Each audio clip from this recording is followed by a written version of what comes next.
Hope you all are fine, and welcome to our weekly coffee and talk sessions.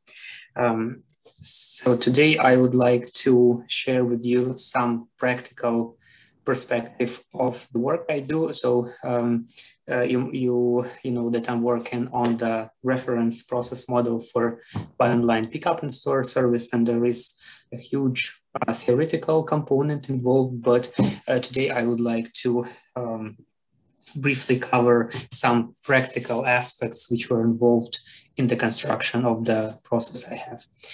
So I will go through problem identification, which was done during my secondment with Kilkenny, and also the way how the initial process was designed. Okay, so let's get started with problem identification.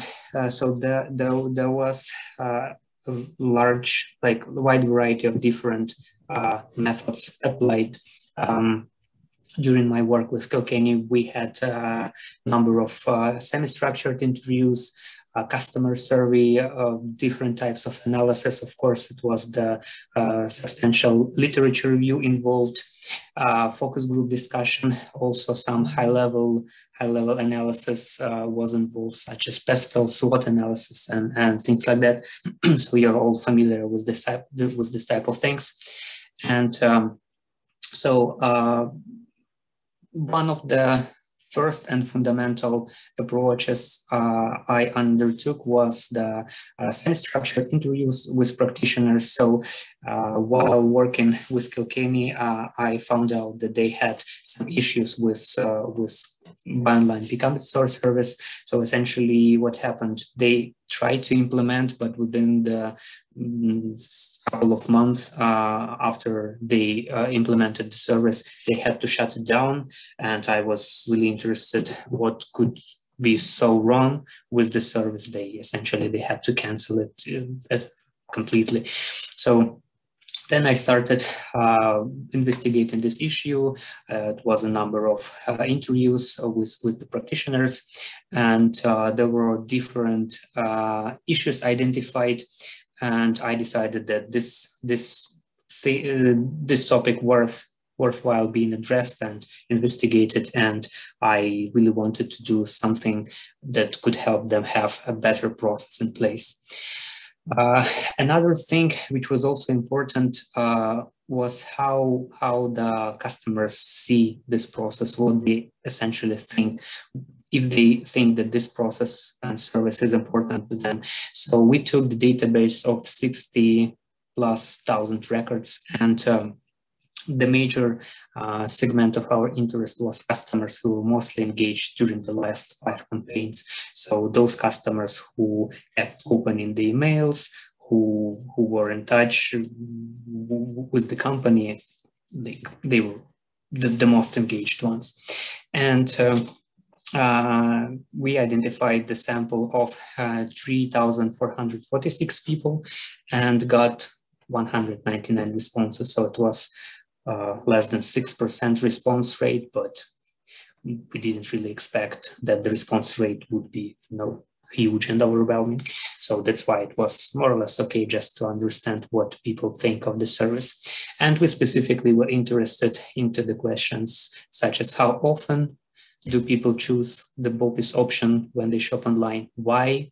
How important for people to have how important is for people that the store they're shopping have this product? So essentially the closest store to them, and how long are they okay to wait for the item to be delivered to the store so they can come and collect? And in terms of how often, the number was 35%, that sometimes people use the service, which was kind of okay.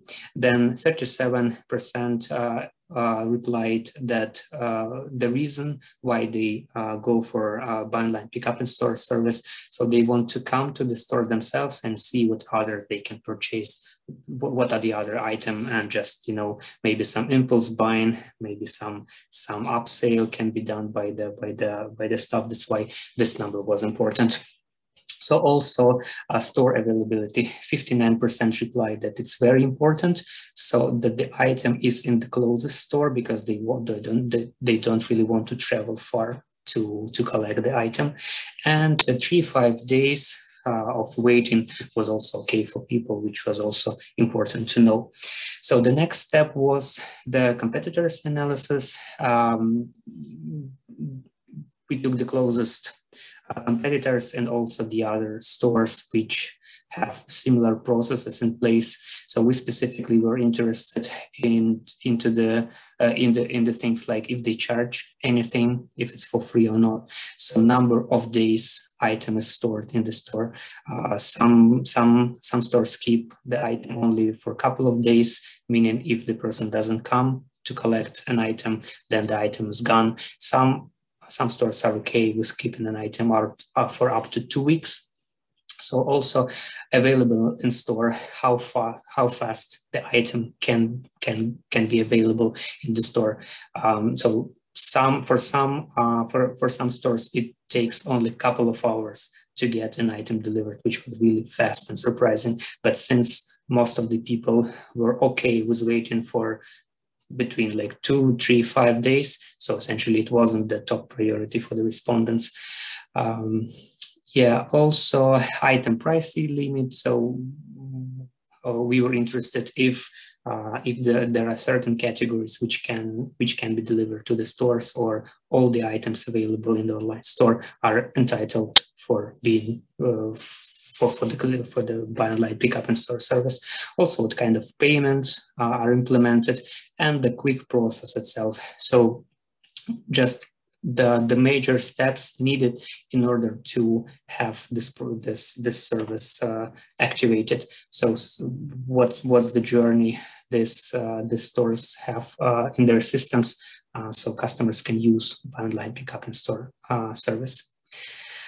Okay, so after collecting some major information and having some questions answered, we started designing the process itself. So the first iteration was just the number of elements into the very simple flowchart.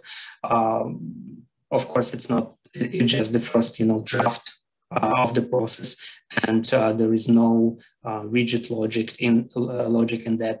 You can see that some elements have of different shapes. There are some commands along the way. So that's why this process was just the very first iteration in order to collect the elements together and understand what's essentially involved into this service. And we did it together with the top management, and the major purpose was to validate the service and to figure out what kind of elements and steps are involved into buy online pickup in store service. So, and then after the number of iterations, after the many attempts to refine the process,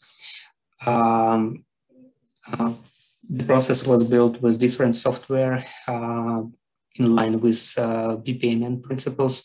So, in order to understand if the process is valid and is built according to the proper methodology and on the right principles, I used the software bitsagi.com, which has an inbuilt validation engine. So after running this engine on top of the process, it didn't give any errors or inconsistencies. So meaning that the process is fully logical, the steps are in the right sequence.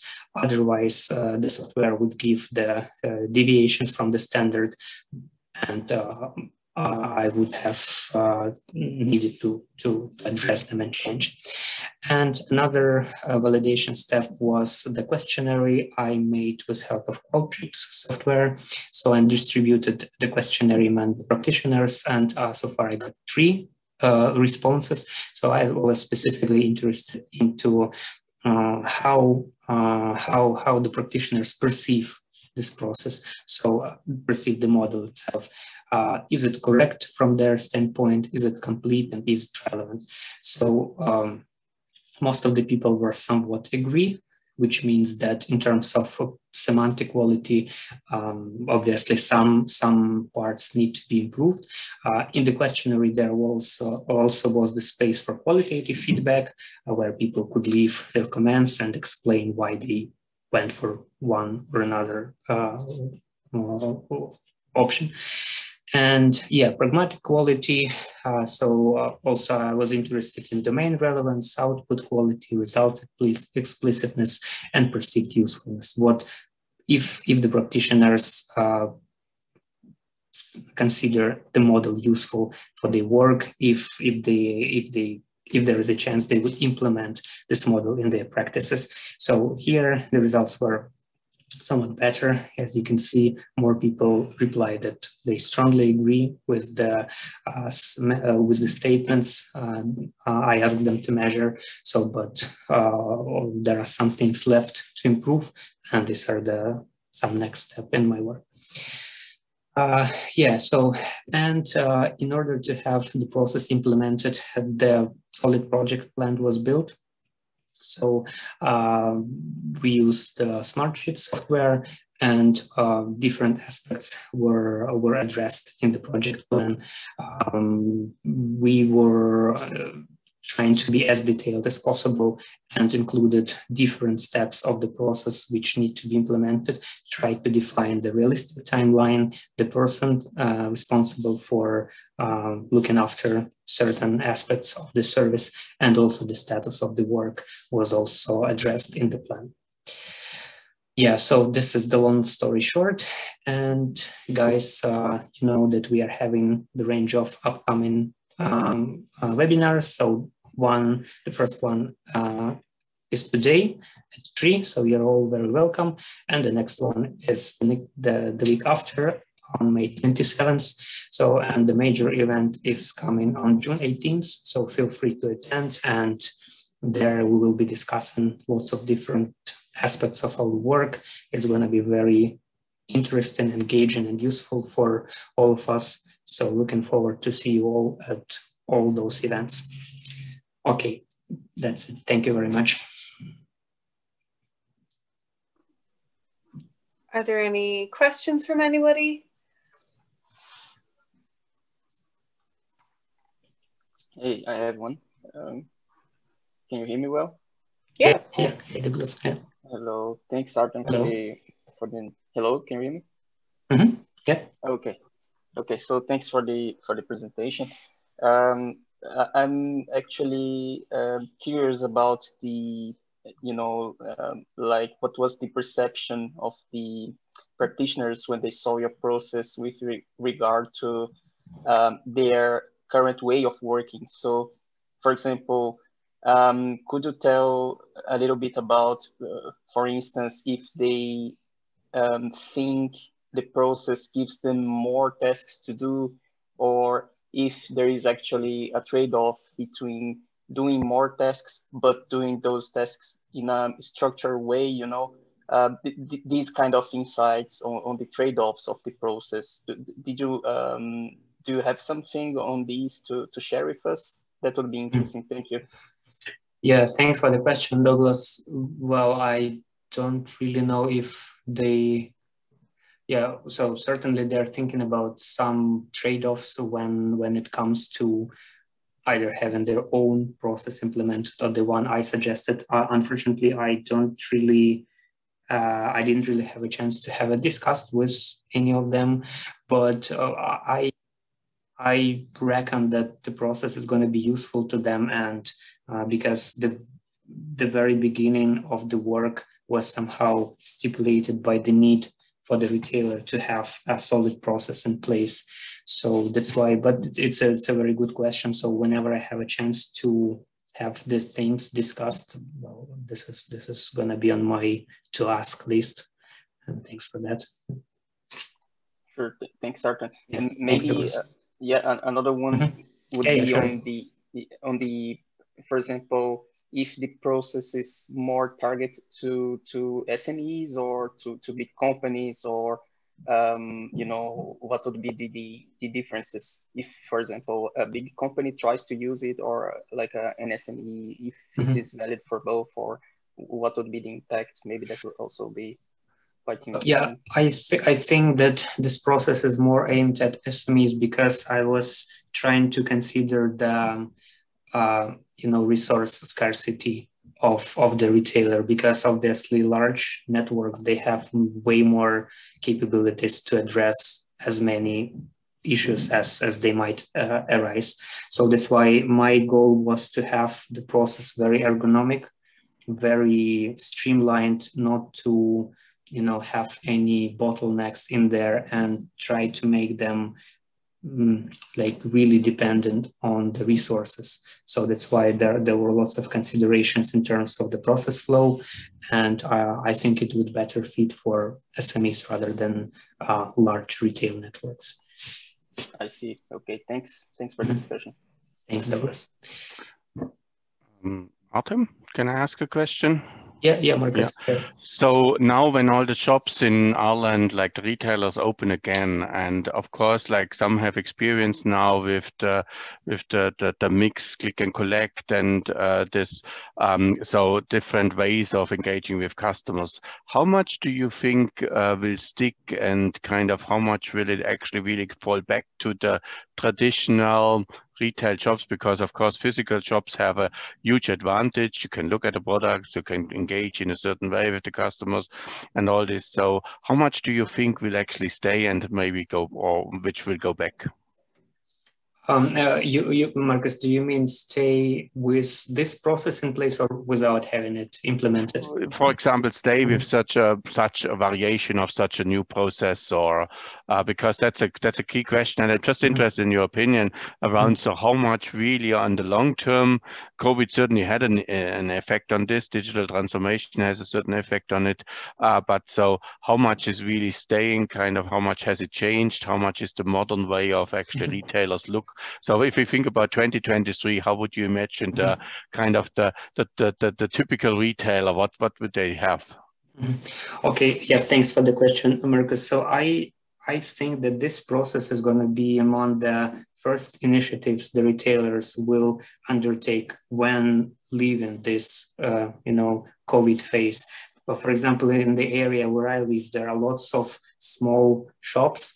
Some of them, they sell some clothes, some hardwares, and they were all shut down during the COVID. And when even those small periods of lockdown is, the first thing they were trying to advertise this click and collect option, buy online, pick up in store option, those shields on the windows. So they were trying to attract people by having this process implemented.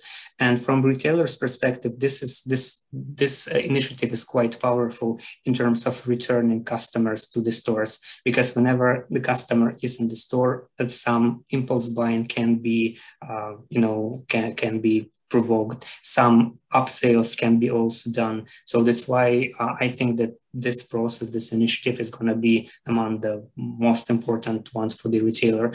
And once it starts working, once they see the benefit of having this process implemented, I think they will only keep developing it and keep making it better rather than having it canceled or shut down. So this is my vision, my opinion on that.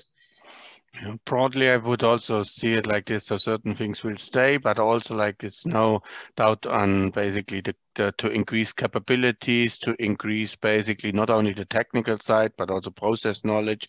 Also, you mentioned these very small retailers, to really kind of upskill them in that way. There's a lot of complexity even to operate something like this. So there's a lot of work on kind of road mapping the digital transformation paths around this. And as you know, as an Innovation Value Institute, we deal a lot with digital transformation paths. So I think for the next couple of years, months, so there's a lot of work on helping retailers to really on that digital transformation journey.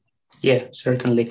And coming back to the process, so despite it seeming straightforwardness and maybe even some seeming simplicity, it's not as simple as it might seem, because there are lots of components which need to be integrated seamlessly, starting from the journey on the website, on the web store, then the checkout process, then all the logistics behind, and then the execution phase when the store assistant, they interact with customers directly. There are lots of details which need to be addressed properly. Otherwise, if some even tiny element of the process is not designed properly, or like some failures happen, it may ruin the entire journey. So that's why this is very important to be very attentive to details, and that's why I'm trying to dig as deep as possible in order to have all these considerations covered.